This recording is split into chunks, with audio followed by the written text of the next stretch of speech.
اعوذ باللہ من الشیطان الرجیم بسم اللہ الرحمن الرحیم الحمد للہ الذی جعلنا من المتمسکین بولایت امیر المؤمنین علی ابن ابی طالب علیہ السلام اللہم صلی علی محمد وآل محمد وعجل فرجہم۔ السلام علیکم یا علی علیہ السلام مدد۔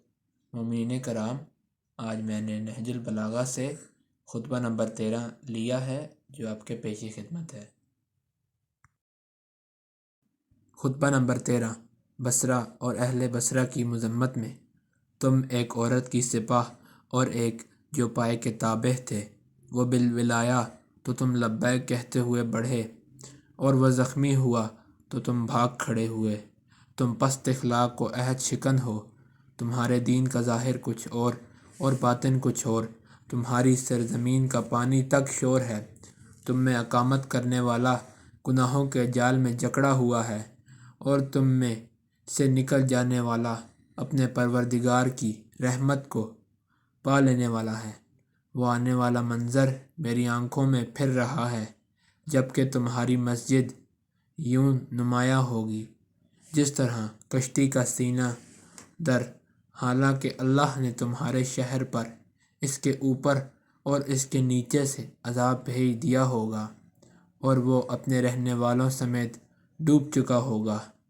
ایک اور روایت میں یوں ہے، خدا کی قسم تمہارا شہر غرق ہو کر رہے گا، اس حد تک اس کی مسجد کشتی کے اگلے حصے یا سینے کے بل بیٹھے ہوئے شتر مرغ کی طرح گویا مجھے نظر آ رہی ہے۔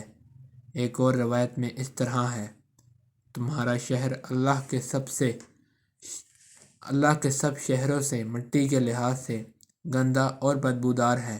یہ سمندر کے پانی سے قریب اور آسمان سے دور ہے۔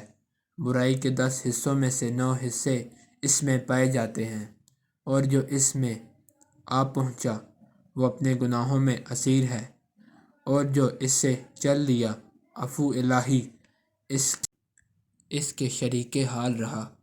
گویا میں اپنی آنکھوں سے اس بستی کو دیکھ رہا ہوں کہ سیلاب نے اس حد تک ڈھانپ لیا ہے کہ مسجد کے کنگروں کے سوا کچھ نظر نہیں آتا۔